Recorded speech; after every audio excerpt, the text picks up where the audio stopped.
말씀 상고하겠습니다. 여러분 이거 우리 성경 봉독하느라고 성경 피셨으니까요. 한번 같이 호세아서 2장 14절, 15절, 16절만 다시 한번 합독하도록 하시겠습니다. 호세아서 2장 14절, 15절, 16절. 왜냐하면 이것이 구원이라고 하는 전체 조감도입니다. 여러분 한번 같이 천천히 읽어보죠. 14절 1258면입니다. 시작. 그러므로 보라 내가 그를 타일러 거짓으로 데리고 가서 말로 위로하고 거기서 비로소 그의 포도원을 그에게 주고 아골 골짜기로 소망의 문을 삼아주리니 그가 거기서 은퇴하기를 어렸을 때와 애굽 땅에서 올라오던 날과 같이 하리라. 여호와께서 이르시되 그날에 네가 나를 내 남편이라 부를 거고 다시는 내 아내라 부르지 아니하리라. 아멘. 여러분 오늘이 오순절 성령 강림절 날입니다. 어떤 날일까요? 역사적으로는 예수님은 승천하셨지만 120명의 또 다른 예수가 탄생되신 날입니다. 놀랍지 않습니까? 이 오순절 성령 강림절을 설명하는 것은 너무나 방대한 일이에요. 그래서 한 번에 다 할 수가 없어서 저도 여러 번에 걸쳐서 지금 설교를 하고 있고요. 또 여러 가지 관점에서 이 오순절 성령 강림절을 우리가 배워야 합니다. 우선 쉽게 보더라도요. 절기면에서 오순절을 다뤄야 되거든요. 이스라엘에 7대 절기가 있잖아요. 그 중에 하나가 오순절인데요. 오순절은 초실절 다음에 오는 절기예요. 초실절이 지금의 부활절입니다. 그래서 이 초실절은 이스라엘 백성들이 첫 열매를 거두는 절기였어요. 하나님의 첫 열매가 누구셨죠? 예수님이셨습니다. 부활하신 예수님이 하나님의 첫 열매세요. 그런데 우리가 생각해보면 이 땅에서 어느 농부가 첫 열매만 거두고 그 다음 열매를 안 거두는 농부가 어디 있겠습니까? 그 다음 열매를 반드시 거두셔야 되잖아요. 그런 것처럼 이 오순절이 굉장히 중요하구나. 다음 열매로 내가 올라가야 되겠구나 라고 하는 것을 잊지 마시고요. 다음에 부활절, 초실절 이후에 며칠 지나서 오늘 성령 강림절이 임했지요. 50일, 50일. 그래서 50이라고 하는 숫자는 희년의 숫자입니다. 이스라엘에서. 그래서 희년은 뭐예요? 모든 것이 다 풀어지는 해요. 자, 그 다음에는 오순절날 가장 중요하게 신약에서는 한 가지 큰 일이 있었는데 무슨 일이냐면은 시내산에서 율법을 받은 날이에요. 율법이라는 것은 법이에요. 그 전까지는 이스라엘 백성들이지만 애굽 땅에서 애굽 법에 따라 살았거든요. 법이라고 하는 것은 지침이잖아요. 룰이잖아요. 애굽법에 살던 사람들이 이제는 하나님의 법에 따라 사는 사람으로 바뀌어졌어요. 이 말은 완전히 새로운 삶이 시작된다라는 걸 이야기합니다. 그래서 우리가 영적인 오순절을 거치면 내가 완전히 다른 사람이 되고 다른 삶을 살게 되는 것을 이야기합니다. 그리고 2000년 전 오늘 마가의 다락방에서 120명의 성령 강림 사건이 있었잖아요. 그것이 바로 일어난 다음에 베드로가 벌떡 일어나서 이것이 요엘서의 성취다 이런 말씀을 하셨어요. 그 요엘서는 무슨 책이냐면은 회개 책입니다. 그래서 과연 오순절 성령 강림과 회개와는 어떤 관계가 있는가 라고 하는 것. 하여간 여러 부분에서 말씀을 나누어 봐야 합니다. 여러분 이 오순절이 있었기 때문에 우리가 지금 이 자리에 있는 것이고 이 오순절 성령 강림절이 바로 교회의 생일이라고 하는 날이 됩니다. 자, 그래서 이 오순절을요 원래 이름은 샤부오트 해서 이것이 안식이라는 의미, 완성이라는 의미, 결혼이라는 의미를 가지고 있다고 그랬어요. 똑같은 말입니다. 그래서 이것이 우리 신앙의 목적지가 되는 것입니다. 또 우리의 인생의 목적지가 되는 고지이기도 합니다. 구약 성경에 보면은요 신앙의 목적지를 두 개로 써 있습니다. 크게 두 개로. 첫 번째는 이제 두말할 것 없이 이스라엘 백성들이 전부 어디로 가자고 그랬죠? 엑소도스 할 때 가나안 땅, 젖과 꿀이 흐르는 가나안 땅, 가나안 땅에 들어가는 것. 여러분, 이것이 신앙의 목적지였습니다. 그런데 엑소도스 한 사람들이 다 들어갔나요? 교회 발 들여놨다고 다 들어갔나요? 못 들어갔죠? 장정만 60만인데 2명밖에 못 들어갔어요, 여러분. 다 중간에 떨어져 내렸어요. 그러니까 이 고지에 이르는 일이 굉장히 좁은 문, 좁은 길이다. 이기는 자가 되라고 말씀하셨어요. 내가 이겨야 되는 거야, 반드시. 그래서 고지를 가나안 땅에 들어가는 것을 고지로 묘사해놨고요. 또 하나 뭘로 묘사되냐면 이건 가나안 땅에 들어가는 것보다 더 놀랍고도 더 직접적인 말을 하나님께서 작은 선지자지만 호세아 선지자에게 말씀하셨습니다. 뭐냐면 호세아 선지자를 통해서요. 내가 네게 장가들어 영원히 살리라 이렇게 말씀했어요. 여러분 이 말씀을 여러분이 다 들으셨을 거예요. 그런데 저는 이 말씀을 듣고 엄청 충격을 받았어요. 왜냐하면 결혼이라는 것, 장가든다 이런 말은 사람끼리 하는 거잖아요. 사람끼리. 근데 지금 이 말씀을 보면요. 호세아서를 보면은 하나님이 하시는 말씀이에요. 하나님이 사람에게 장가들어서 영원히 살겠다는 거예요. 하나님과 사람이 결혼을 한다. 여러분 이거 놀랍지 않습니까? 하나님이 어떻게 사람하고 결혼을 하냐고요. 여러분 사람이 개하고 결혼할 수 있어요? 사람이 뭐 꽃하고 결혼할 수 있습니까? 개가 뭐 이렇게 지나가는 그냥 뭐 이렇게 돌하고 뭐 결혼할 수 있습니까? 이렇게 엄청난 창조주와 피조물의 차이가 있는 거잖아요. 근데 어떻게 하나님이 내가 내와 결혼한다. 그 다음에 우리의 결혼은요. 아무리 영원토록 사랑하기 위하여서 우리가 반지를 주고받고 하지만 우리의 결혼은 모형이에요. 끝이 나요. 어쩔 수 없이 끝이 나는 것입니다. 똑같이 영원히 갈 수가 없잖아요. 자 그래서 근데 오늘 하나님은 결혼 어떻게 해요? 영원히 산다는 거예요. 영원히 산다. 내가 너와 결혼하여서 영원히 산다. 그래서 우리가 육으로는 이 땅의 결혼이 가장 기쁘고 중요한 일이지만 영원히가 안 되는 거야. 그것은. 그래서 우리가 영원히 존재하는 내 영혼의 영원한 결혼을 반드시 준비하시는 저와 여러분이 꼭 되셔야 됩니다. 자 여러분 결혼한다라고 하는 말의 의미가 뭐죠? 이 땅의 것을 모형을 하나님은 말씀하신 거예요. 영적인 이야기인데 말입니다. 결혼한다는 것은 둘이 하나가 된다. 이 말에서 하나님과 같은 신분이 되는 거예요. 또 결혼을 하면 네 것이 내 것이고 내 것이 내 것이다. 공동 소유가 되죠. 결혼하면. 그래서 하나님의 것이다.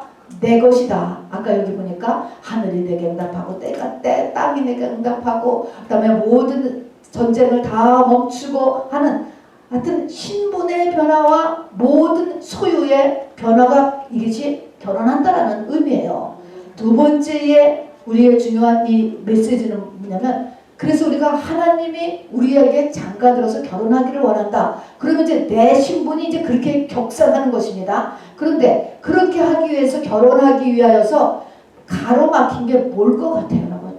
하나님하고 우리가 하나님께서 우리와 결혼하신다고 하는데 이 사이를 가로막거든. 결혼을 못하게 막는 거. 왜 이스라엘 백성들이 가나안 땅을 들어가지 못하고 60만이 중간에서 다 떨어져 나갔지? 뭐 때문에?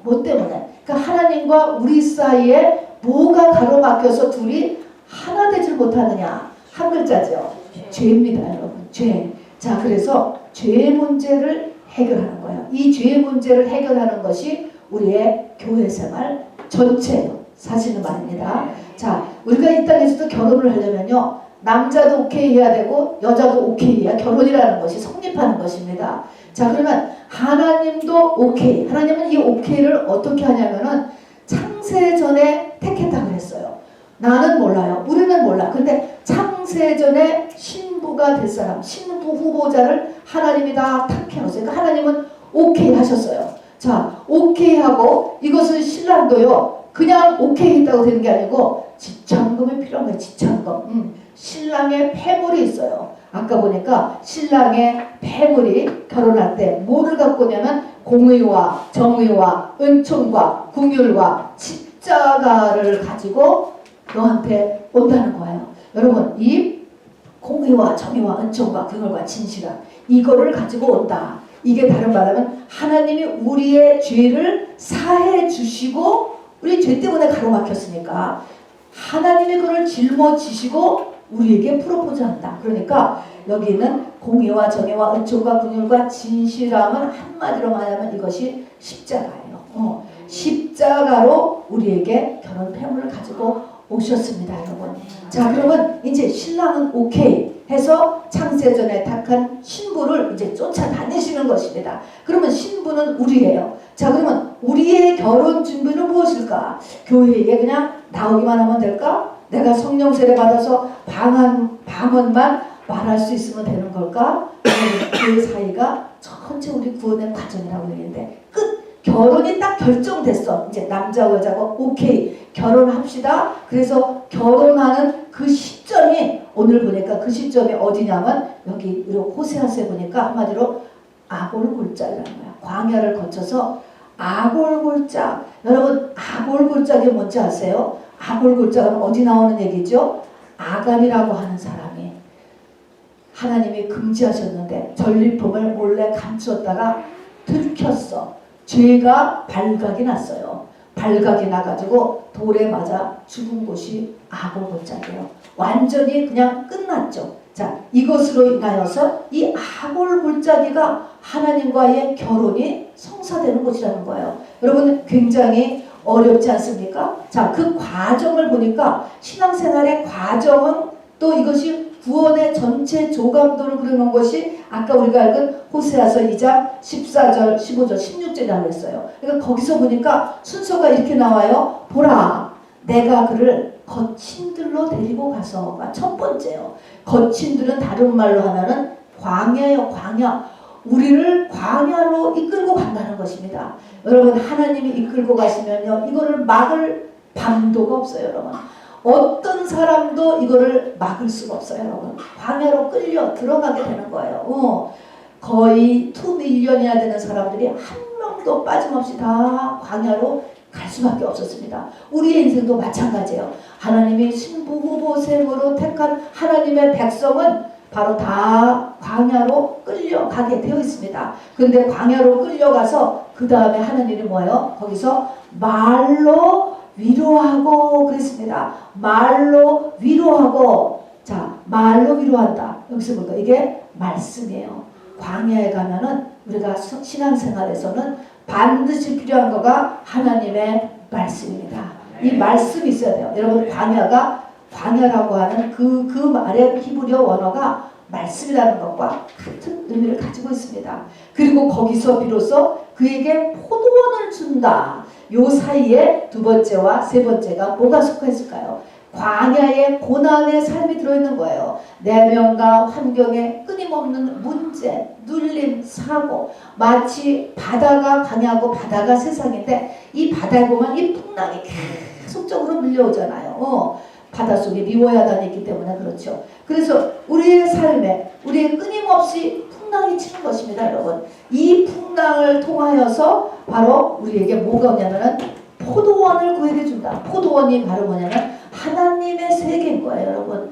우리가 알지 못하는 영의 세계, 하나님의 세계, 나의 속사람 이런 것들이 열려지기를 시작한다는 것입니다. 그러니까 여기서 하나님께서 과거를 거친들로 데려가서 두 번째가 말로 위로하고 거기서 포도원을 준다. 여러분들 포도원 많이 지금 얻어가고 계시는 중이에요. 여러분. 여러분의 소유한 포도원이 정말 이 땅에 땅을 소유한 것보다 좀 훨씬 지금 넓게 지금 갖고 있을 거예요. 여러분. 빌딩으로 갖고 계실 거예요. 그래서 포도원을 얻고 그런데 여기서 포도원을 계속 얻어가다가 나중에 뭐냐면 아골골짜기로 데려간다는 거예요. 아골골짝은 아간이 뭐를 들켰어요? 죄를 들켰어. 죄를 들켰으니까 그 전까지 뭐예요? 끊임없이 죄를 들켜야 되는 거예요. 광야는 죄를 들키는 곳이에요. 그래서 끊임없이 죄를 들키다가 나중에 가서는 죽었잖아요. 마지막에 가서 가나안 땅에 와서 죽었어요. 들어와서 죽었습니다. 자, 그래서 근데 거기가 하나님은 뭐냐면 그곳이 그 아골골짜기가 소망의 문이라는 거예요. 자, 이건 세상에서는 해결할 수 없고 이해할 수 없는 말이죠. 완전히 죽었는데 거기가 진짜 소망의 시작이라는 것입니다. 소망의 문. 이게 뭐예요? 결혼식이라는 거예요, 여러분. 이때 하나님께서 바로 우리와 결혼하는 것. 그러니까 남자 쪽에서는 십자가, 여자 쪽에서는 뭡니까? 아골골짜기예요. 신부되는 우리 모두가 여기까지를 하고, 그때가 되니까 여호와께서 그날에 그 아골골짝 그곳에서 그게 그날이에요. 내가 나를 내 남편이라 일컫게 된다, 이렇게 말씀하셨습니다. 자, 그래서 우리가 거친들이 광야인 걸 알아요. 그 다음에 거친들로 인도해서 거기서 말로 위로한다. 자, 이것이 우리의 출애굽기 이후에도 민수기, 신명기를 쭉 보면은 거기 하나님께서 광야를에서 꼭 필요한 것이 뭔가 하는 걸 거듭 이야기해 주십니다. 신명기 8장 2절에서도요. 네 하나님 여호와께서 이 40년 동안에 내게 광야의 길을 걷게 하신 것을 기억하라 했죠. 이는 너를 낮추시며 너를 시험하사 내 마음이 어떠한지 그 명령을 지키는지 안 지키는지 알게 하려 하심이라. 하나님의 말씀대로 사는지 안 사는지 보게 하려고 했다는 것입니다. 그 뒤에도 또 나옵니다. 신명기 8장 3절에 보면 너를 낮추고 너를 줄이게 하시고 그러면서 내 자상들도 알지 못하던 만나를 내게 먹이신 것은 사람이 떡으로만 사는 것이 아니오. 사람이 뭐예요? 이 땅의 것만 가지고 사는 것이 아니오. 여호와의 입에서 나오는 모든 말씀으로 사는 것임을 내게 알게 하려 함이라 이야기했습니다. 그래서 미드바르라고 하는 이 광야는 말씀과 같은 내용을 가지고 있습니다. 그러면서 고난을 통해서 바로 포도원이 열리게 된다는 것입니다. 자, 이렇게 해서 바로 그날이 애굽에서 나오는 날과 같다. 여러분, 애굽에서 나오는 날 새 시대가 시작이 됐어요. 분명 새 시대가 시작됐어요. 그날 성령 받은 날입니다, 여러분. 그래서 그것도 새 시대예요. 그러나 또 하나의 새 시대가 있습니다. 애굽에서 나오는 날과 같은 날, 가나안에 들어가는 날, 예수님과 결혼하는 날, 예수님이 나의 주인이 되고 머리가 되는 날, 그날이 된다는 것입니다. 우리가 거기까지 우리가 살아있는 동안 올라가야 됩니다. 도달해야 되죠. 자, 오늘은 이러한 4개의 구원의 전체 그림 가운데서 이게 얼마나 방대해요. 이스라엘 민족에게만 이게 40년 동안에 있었던 일이잖아요. 이 40년 우리의 인생길, 우리의 신앙생활 전체를 이제 우리가 이걸 다 해가면서 우리가 3가지 오늘 말씀드리려고 하는 것은 어떤 믿음의 자세를 꼭 가져야 되는가라는 것을 말씀드리려고 하는 것입니다. 이것을 오늘의 말씀 내용에 하나님이 전하기를 원하시는 내용이라고 봅니다. 자, 그래서 3가지 신앙 지침, 이것을 우리가 꼭 붙잡고 지켜야 됩니다. 자, 여러분, 잠시 말씀을 조금 바꿔서 말합니다. 지금 내 삶에서 뭔가 고통이 있는 분이 있으십니까? 또 고통이 있습니까? 여러분, 잘 우리가 생각할 것은 뭐냐면, 누구나 할 것 없이 받아들여야 하는 것은 바로 갈라디아서 6장 7절에 한 것처럼 뿌린 대로 거둔다. 이는 망고의 법칙이다 말씀하셨어요. 내가 과거에 어떤 일을 했기 때문에 오늘 이게 있는 거예요, 여러분. 내가가 아니면 우리의 조상이 무슨 일을 했기 때문에 나에게 지금 이런 일이 있는 거라고, 여러분. 이거를 엄밀하게 받아들일 수 있어야지 돼요. 자, 그런데 미래는 달라질 수 있을까 없을까? 달라질 수 있다. 뭐에 달라졌어요? 오늘. 내가 오늘 어떻게 사느냐에 따라서 달라지는 거예요. 자, 그래서 우리가 이제 여기서 할 것은 과거가 문제가 아니고 오늘이 문제야. 오늘이 문제에서 오늘로 인해서 앞일이 달라지는 것입니다. 이게 이제 제가 3가지의 사건을 이렇게 뽑아가지고 같이 말씀 나누는데요. 첫 번째 우리가 알아봐야 될 사건이 우리 아까 여호수아 4장에 읽은 요단강을 건너면서 가나안 땅에 첫 발을 디디는 그곳이 길갈인데, 길갈에다가 돌비석 12대를 세우면서 이것을 기념하고 대대손손이 기념하라고 하는 이 사건을 우리가 역시 기억하고 또 기억해야 됩니다. 여러분, 기념하라고 하는 것은 그것이 주는 의미를 반복적으로 자꾸 새기라는 것이죠. 필요하기 때문에. 그래서 우리에게는 결혼 기념일도 있고 광복절도 있고 이것이 뭔가 그것이 주는 의미를 우리가 꼭 필요한 것일 때 이렇게 기념일을 만드는데 하나님께서 이것을 기념하라고 하셨어요. 그래서 기념하면서 너희의 후손에게도 계속 이것을 알려주라고 이야기했거든요. 어떤 사건이냐 하는 것입니다. 이것을 우리가 이제 간직을 해야 됩니다. 자, 거기에 보니까요, 이스라엘 민족들이 다 이제 좀 가나안이 이제 40년에 걸쳐서 왔잖아요. 그런데 그 앞에 강이 가로막고 있었습니다. 요단 강이었잖아요. 근데 지금하고는 다르죠. 그 당시에 그 강에는 배도 없고 타고 갈 배도 없고 비행기도 없고 물론 다리도 없는 거예요. 다 왔는데 못 가는 것입니다. 이렇게 했을 때 하나님께서 법궤를 맨 제사장부터 들어가라 했잖아요. 그렇게 해서 갈라졌습니다, 여러분.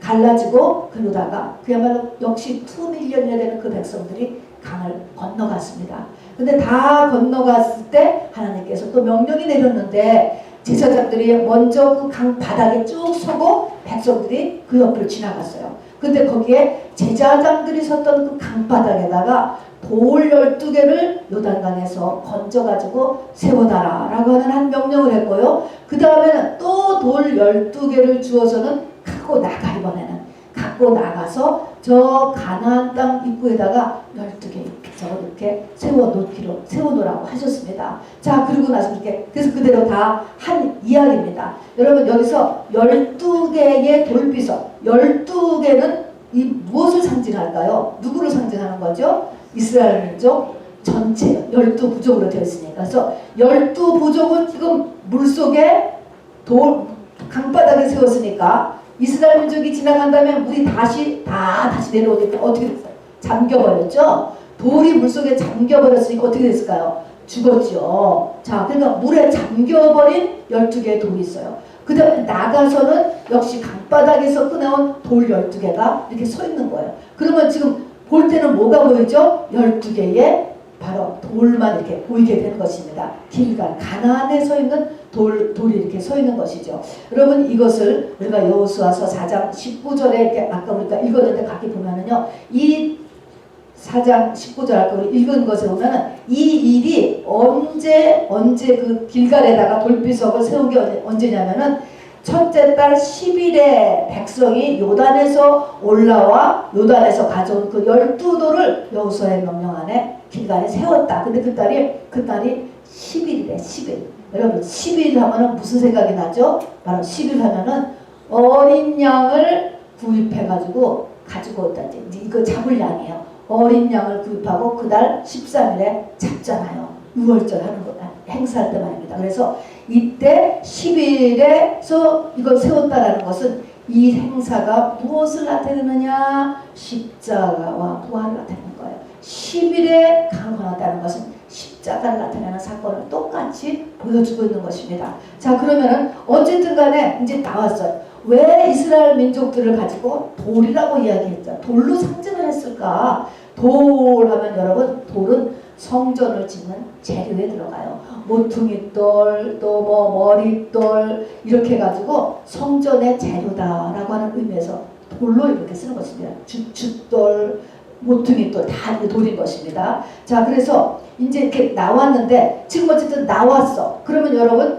여기서 두 돌이 있는데 어떤 돌이 여러분 더 중요할 것 같아요? 지금 뭐가 딱 이렇게 보이면은 지금 서 있는 12돌, 가나안의 첫 도시인 길갈에 12돌이 서 있는 거예요. 이 12돌을 어디서 가져왔냐면은 지금 요단강 속에서 가져온 거예요. 이게 사실은 세상 속에 잠겨있던 우리를 하나님께서 건져내셔서 가나안 땅으로 지금 보낸 거예요. 우리는 세상 사람하고 다른 것이죠. 우리는 강 속에서 나온 돌이에요. 휘씨 가운데서 바로 어부에 의해서 잡혀진 고기란 말입니다, 여러분. 그런 의미죠. 자, 그래서 나왔는데 거기가 가나안 땅이야, 가나안 땅. 자, 그러면 지금 그 12돌이 바로 우리를 나타내요. 십자가와 부활을 나타내. 예수님께서 2000년 전에 돌아가셨잖아, 이미. 우리는 지금 어디에 서 있어요? 가나안 땅에 서 있는 거예요. 자, 그게 먼저 보이잖아요. 그러니까 우리가 지금 부활의 권세의 영계 속에 있다라고 하는 것을 우리가 마음속에 꼭 간직해야 돼요. 우리가 우리가 사는 시대 또 우리가 사는 시점이 부활의 연계 속에 있다는 것입니다. 여러분 이 세상은 두 연계로 되어 있어요. 하나는 아담의 연계 또 하나는 부활의 연계예요. 우리가 이 둘을 다 살아요. 세상 사람들은 다 아담의 연계 속에서 살아요. 아담의 연계는 뭡니까? 두말할 것 없이 사망 권세가 왕노릇하는 것입니다. 마귀가 왕노릇하는 것이에요. 그것을 벗어날 재간이 없습니다. 왜냐하면 영은 사람보다 강하기 때문에. 그래서 마귀한테 종노릇한다. 세상에 종노릇한다. 마귀가 컨트롤하는 대로 리모트 컨트롤 당해서 움직이고 있다. 이렇게 이야기하는 것입니다. 그것이 세상의 아담의 연계예요. 우리도 그 연계 속에 살고 있어요. 그런데 또 하나는 부활의 연계가 있는 것입니다. 예수 그리스도께서 십자가상에 죽으실 때 마태복음 27장에 보니까 성전의 휘장이 갈라져서 이제는 누구나 법궤 하나님을 만나러 들어갈 수가 있고 또 땅이 흔들리고 바위가 터지고 무덤이 열렸다 그랬습니다. 모든 사망 권세 귀신의 세력 이불의 영들이 다 끝난 거예요. 무덤이 열렸다. 그런 연계가 있어요. 자 그러면 이 두 연계를 우리가 지금 살고 있어요. 여기서 우리가 어느 쪽을 사느냐 하는 것은 우리의 믿음이야. 믿음이고 우리의 선택인 것입니다. 자 그래서 우리가 아담의 연계 속에 있다가 다음에 얼른 깨닫고 부활의 연계 속으로 아니지 예수님께서 이미 사망 권세를 다 물리쳤잖아 하고 얼른 여러분 부활의 권세 이렇게 넘어가고 이 일을 할 수 있어야 돼. 지금 내 발이 이스라엘 민족들의 발이 어디 서 있냐면은 가나안 땅에 있다고. 돌비석을 가나안 땅에다가 세웠단 말입니다. 이것이 미래의 십자가로 인하여서 부활의 연계 속에서 살게 될 우리들을 모형해 주고 있는 것이죠. 그래서 이 요단강 물 속에 이렇게 잠기는 이 사건이 10일날 한 거예요. 10일날 십자가 사건이 일어나는 날 바로 이 물 속에서 물을 통과하게 하나님께서 이렇게 하셨다 하는 것입니다. 자 그래서 우리는 부활의 시대에 살고 있어요. 그런데 여러분이 부활의 연계에 살아서 부활 주님이 다 이기셨어. 이것을 믿고 가는 거 그렇게 하셔야 돼요. 그런데 가만히 보시면 말입니다. 이게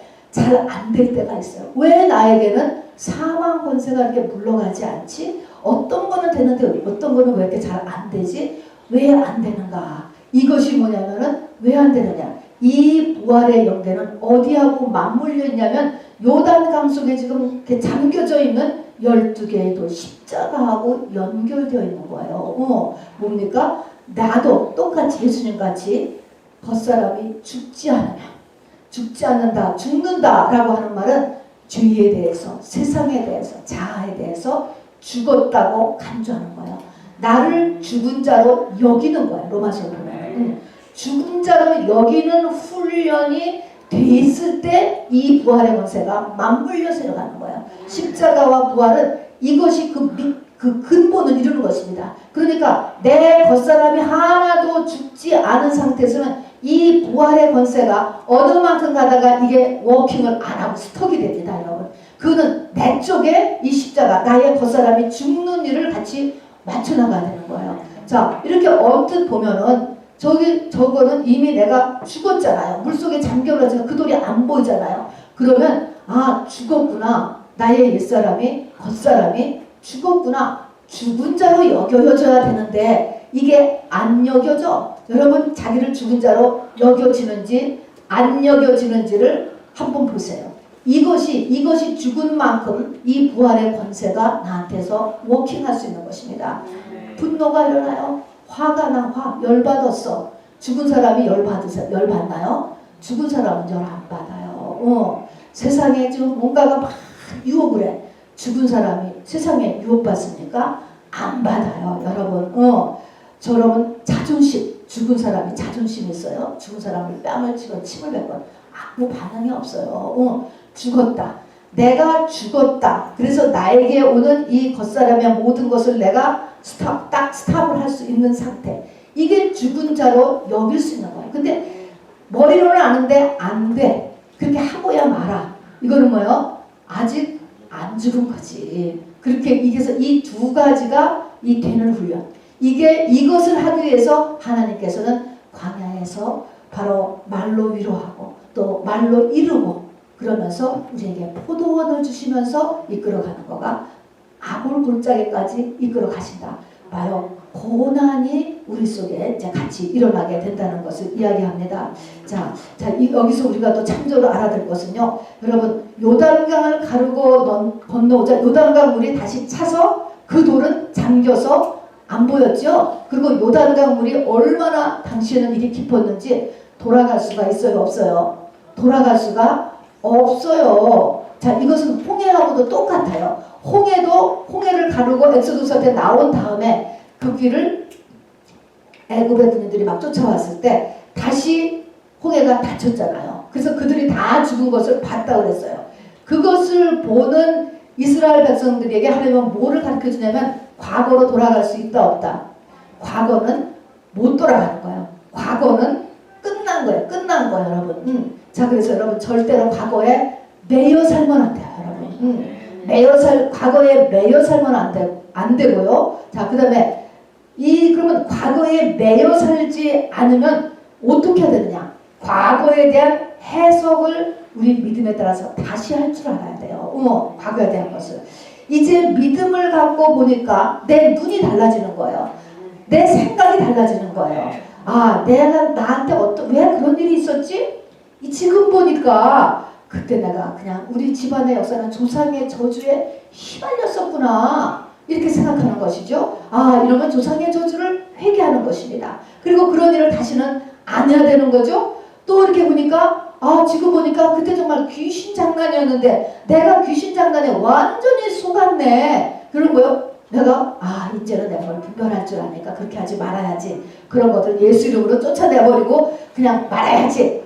이렇게 또 달라지는 것입니다. 또 이렇게 보니까 나에게 이런 사명이 있었구나. 이게 사명이 있어서 하나님께서 나를 훈련하시기 위해서 이런 일이 있었던 것이로구나. 이걸 깨닫는 거예요. 이렇듯이 과거는 이렇게 내가 이렇게 다시 돌아보면서 이렇게 그것을 재해석을 해서 오늘에 대해서 내가 그거를 다르게 반응하는 것. 이것만 할 뿐이지 여러분 과거로 돌아가도 안 되고 과거가 현재에 영향을 미쳐서도 절대로 안 됩니다. 아멘이죠. 예수 믿는 사람은 항상 오늘이 가장 중요해요. 오늘. 그리고 미래를 사는 것입니다. 자, 그래서 가나안의 첫 도시인 길갈, 거기에 돌비석을 세우는 일하고 그 돌비석을 세워서 대대손손이 기념하라. 이 말은 이제는 너희가 부활의 권세로 살아라.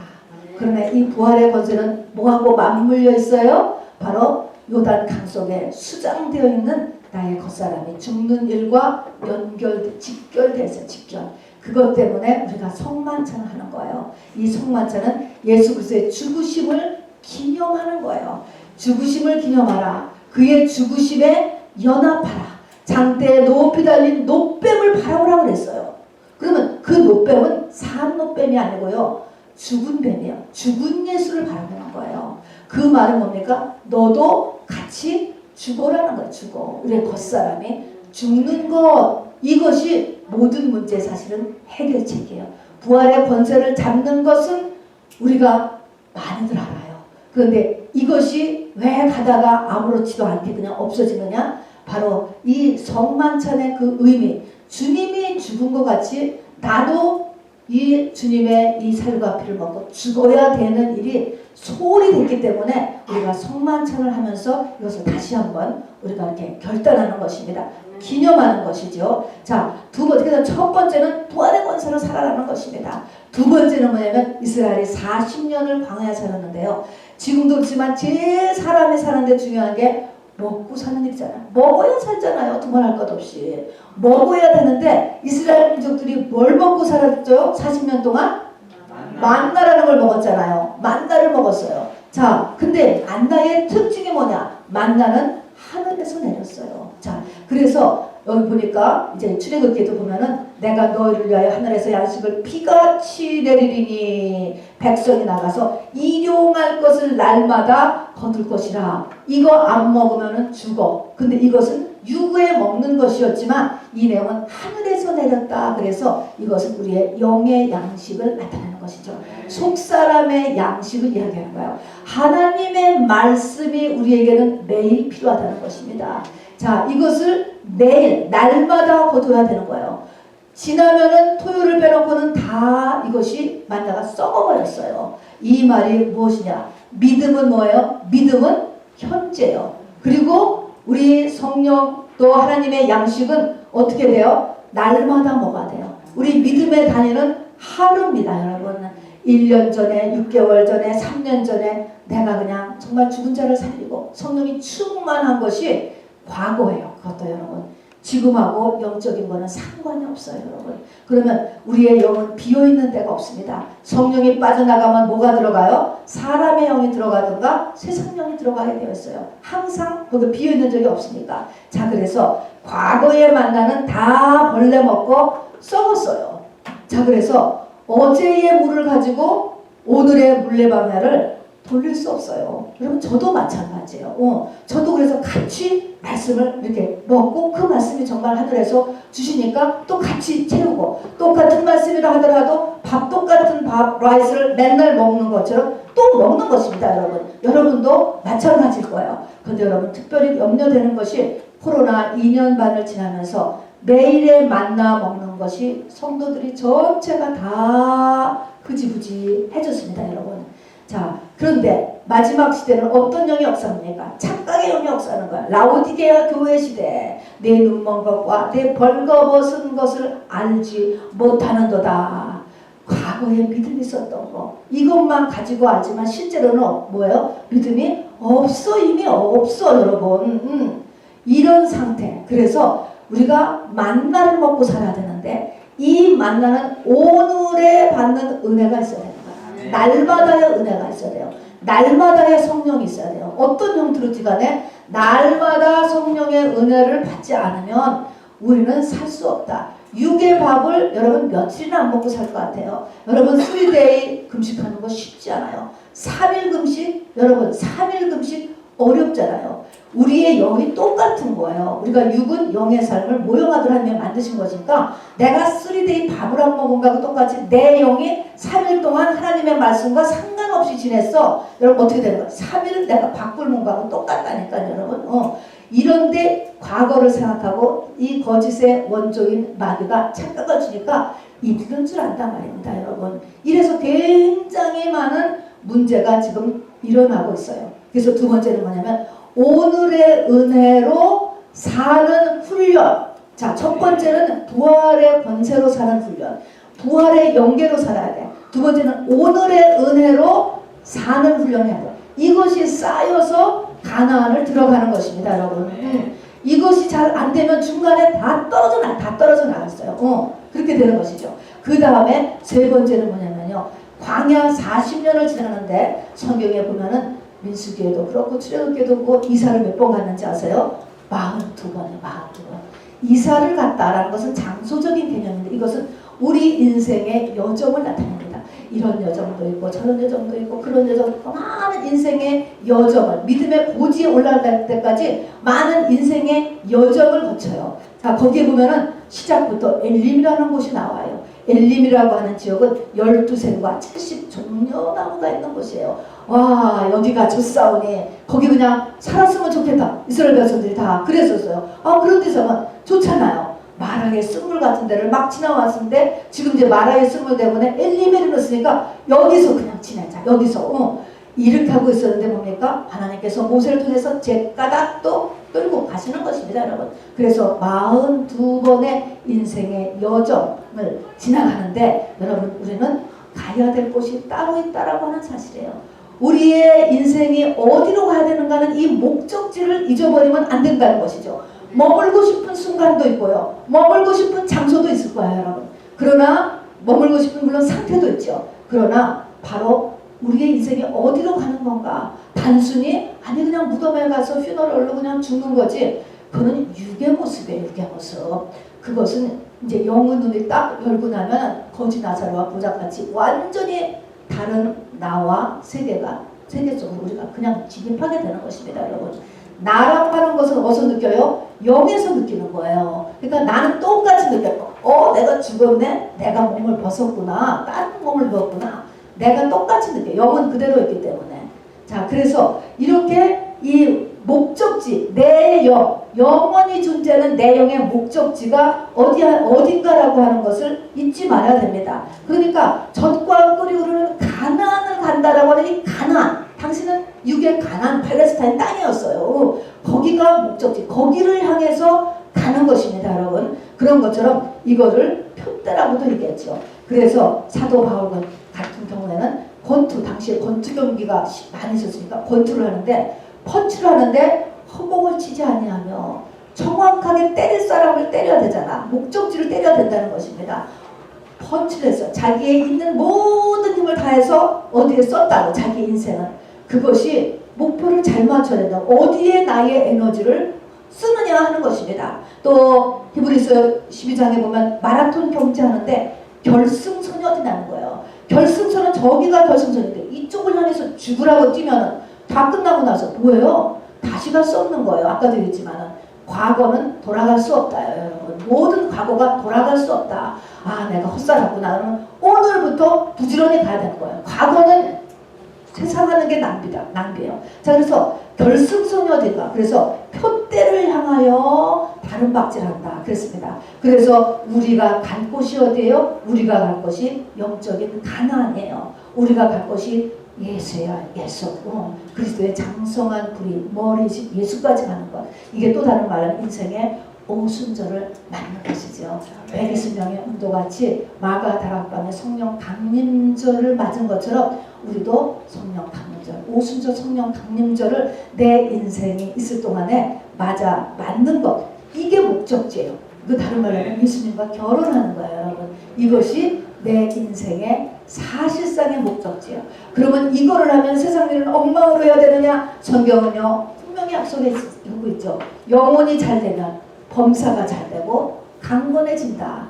아이가 잘 자라면 왜 부모가 그를 야단치고 벌을 주고 하겠습니까, 여러분? 이 하나님으로 하나님께서 사람을 걱정하게 하고 근심하게 하시니 본심이 아니로다 그랬잖아요. 제대로 지금 가고 있지 않으니까 때는 가까웠는데 모르지. 사람은 항상 착각하고 있으니까 영원히 살 것 같은 다 착각 속에 살잖아요. 근데 하나님이 보시기에는 때가 가까웠는데 이게 정말 이 속사람이 하나도 성장하고 있지 않을 때 하나님이 압력을 넣는 것입니다. 환경으로. 이거를 눈치챌 수 있어야 되죠. 자, 그래서 이 목적지를 향하여서 가는 거를 잊지 마시고 그 다음에 세상 일을 열심히 하시라고요, 여러분. 노하시래요. 어땠습니까? 먹고 마시고 시집가고 장가가고 사고 팔고 다 좋은 일이고 다 필요한 일이고 한 일이에요. 그러나 다 물속에 수장시켜 버렸습니다, 여러분. 우선순위를 바꿨습니다. 바꾼 것 정도가 아니라 완전히 잊어버렸기 때문에 그런 것입니다, 여러분. 그래서 이것을 잊지 말고 다음에 이 땅의 것을 할 때도 하나님께서 도와주세요, 여러분. 성령, 보혜사 성령 우리를 도우시는 분이에요. 공부를 할 때도 그렇고 사업을 할 때도 그렇고 하나님 도와주세요. 또 지혜의 근본이신 우리 하나님 앞에 지혜를 주세요 하면서 이 세상 일을 할 때 여러분 힘으로 죽을 힘을 다해서 하는 것보다 훨씬 더 잘할 수 있다는 것을 잊지 마시기 바랍니다. 자, 여러분, 결론입니다. 내 인생의 진정한 승리를 위하여서 그것은 내 인생의 오순절 성령 강림절을 맞는 것이에요. 이러기 위한 세 가지 꼭 가져야 할 내가 신앙의 버릇이 있어. 신앙의 생활에 지침이 있습니다, 여러분. 아주 제네럴한 것이고 아주 기초적인 것이에요. 그러나 이것은 여러분을 오늘 또 한 번 다짐하고 이 지침이 빠지지 않도록 해야 돼요. 이 폴대가 기둥이 빠지지 않도록. 첫 번째, 우리는 뭐로 살아요? 부활의 권세로 살아요. 죽상으로 살지 말고 부활의 권세로 살아요. 모든 사망 권세 이길 수 있습니다, 여러분. 우리는 나이가 들수록 결혼 날짜가 가까웠기 때문에 더 기뻐하며 사는 사람들이에요, 여러분. 그래서 부활의 권세로 산다. 두 번째는 광야 40년 만나를 먹었는데 이 만나는 뭐예요? 오늘의 은혜가 필요해요. 오늘의 은혜로 살 줄 알아야 돼요. 오늘 하루 은혜가 없었으면 바로, 어저께 없었으면 오늘이라도 바로 은혜 받으려고 하세요, 여러분. 오늘의 은혜로 살아야지 끝까지 견뎌갈 수 있는 거예요. 아, 그럼 중간에 떨어져 나가요. 세 번째는 뭡니까? 목적지를. 이게 또 마이가 막 흐트러 놓거든요. 내 인생의 목적지가 어딘가, 진정한 목적지가 어딘가를 우리가 잊지 말고 달려가는 저와 여러분 되기를 주님의 이름으로 축원합니다.